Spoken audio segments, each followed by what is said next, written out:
Pavlina from Pavlina's Kids Place. I'm on location in Daytona Beach at the Vince Carter restaurant with the next Food Network star, Season 8 finalist, and food service teacher at UCF and doctoral student at UCF, Emily Ellyn. Hello. Hello, nice to meet you. Nice to meet you too. How are you? I'm great. Thank you for having me on. Yeah, definitely. Okay.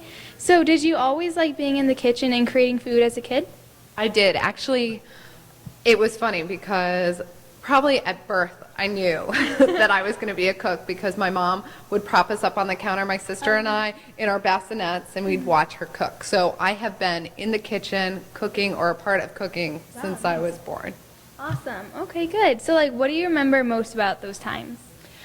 I think it was the gathering of people and how you make people feel when you cook for them and you have a party, and it's that hospitality, inviting them in, making them feel welcome, warm. Yeah. That's what I remember. Definitely. That's really good though. Okay. So does Florida have a lot of tropical ingredients that you like to use, and do you have any favorites? I do. Actually, Florida has a lot of cool ingredients and flavors, and it's funny, I was talking about Norman Vanek, and he's a Floridian chef, and he's the father of Floridian cuisine. So he's the father of taking Florida cuisine and infusing it in to other cuisines like Caribbean. So Florida we grow a lot of produce. We always are having tomatoes, watermelons. We have a lot of good beef, and I bring in a lot of those flavors and some more tropical flavors and make my own fusion. Awesome. That's good then. Okay. So, where do you get inspiration from, and how does that work into your food? Well, as you know from Season 8, I am inspired by the past. So, retro rad was my mantra, and I take the old, remix it, and make it new. So, where I find my inspiration is in my mom and my grandma and other grandmothers' recipe boxes. And I will also find old spiral-bound church cookbooks. And speaking of Florida, we have the coolest old community cookbooks, spiral-bound cookbooks. And I take those recipes and I make them exactly how they say. And they are bizarre. They're Really? Take a tub of lard or chicken fat or something like that. Yeah. You know, you're like, oh my gosh, where do I get that now? I know. And you just stir it in a bowl 3 times. You know, That's weird. the recipes are really basic Yeah. or written a lot different. And I try to make it exactly the same. See if it comes out good Yeah. or if it's a total flop. And then I remix it to be modern or to make sense to today's standards. You know, okay, we're not using chicken fat today. Yeah, that'd be kind of weird. But I try to make them healthier and smaller portions. Yeah. In the 50s and the 60s, they were cooking for the war times. You know, Yeah. you were rationing food, you were cooking for huge families, so it was a big pan of meatloaf. Yeah. Now, I don't think we could sit down and eat a big pan of meatloaf anymore, but we might do little meatloaf appetizers or, something like that. So, whew, I think I went off on a tangent. Yes. Okay.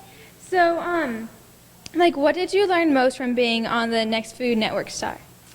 I think what I learned most was how to be on the camera. Yeah. I had never been on camera before. Really? The only time that I had ever gotten my picture taken or been interviewed was at a family function. Oh, here, take a picture. And so that was quite interesting to learn how to be in front of a camera, but also kind of how to organize your thoughts and to teach. I had been teaching at UCF for a while, and I can teach mass groups of people how to cook. But to do that while telling a story in front of a camera is a whole nother can of worms. So I learned some stuff. Definitely. And confidence. Yeah. I'm sure you too. The more interviews that you have, you kind of get more definitely. confident. Yeah. Okay. So, if you were on a deserted island or something, what food would you prepare?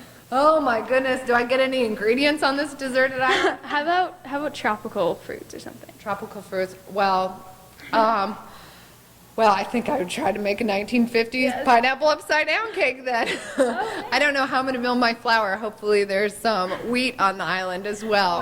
But, if we could do maybe some nuts and grains and make Oh, yeah. almost like a pineapple cobbler version Oh, of the yeah. pineapple upside down cake. Yeah. Nice. That's really Yeah. cool then. Okay. So what, I know you mentioned retro rad, but what is that?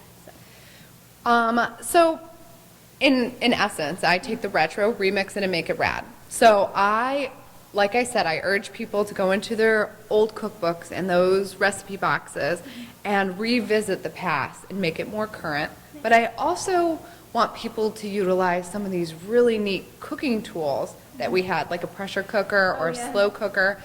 And it made, I don't know if you're familiar with some of these items, but it basically allowed you to limit your time in the kitchen. Okay. It was effortless cooking and allowed you to cook things that were less expensive. So you would get a big hunk of meat that may be cheaper than getting steak, Yeah. you know, and you could braise it in your slow cooker, kind of set it and forget it, and go do chores or whatever, you know, kind of that 1950s housewife Yeah. thing. Well, today, we're going to school, we're raising children, we're businesswomen, we're, you know, like we have 80,000 hats that we wear. Yeah. So we need to now like utilize our time more effectively. So we'd set it and forget it for that. Or the pressure cooker, if you get home and you're like, oh man, I didn't get anything out for dinner, I've got to feed me and my family or me and all my roommates, what am I going to do? You can take your pressure cooker and do the same thing, a 3-hour braise, and you can do it in 30 minutes. Wow. Or you can make soup instantly. I mean, these are like tools that we're not really utilizing right now that could be more effective. Yeah, definitely. Yeah. Good then. Okay. So what is something essential that you need like in a kitchen for you, like a must-have? Oh, I need my pressure cooker. Well, you definitely need a knife for sure. If you did have a pressure cooker, that would be great because without the lid, it's a pot or it's a saute pan. Oh, there you go. With the lid, it's a pressure cooker or it's a vessel that you could steam in and make rice or steam vegetables. I think that's probably what I would take to the deserted island if I get anything. Can I have fire too? So yeah. Definitely. Okay. So what are your upcoming plans and events? Well, you can always follow me on, and I'll plug www.emilyellyn.com. But my goal is by October to have a retro rad calendar, Nice. which I'm going to take those recipes and expand into a book. So I'm working on some book ideas, and then using some of my recipes and ideas and filming some YouTube videos and hopefully webisodes. People will see that I'm on TV, and then we'll get that show after all. Very nice. Yeah. Okay. So well, thank you so much for talking to me. Yeah, thank you for having me.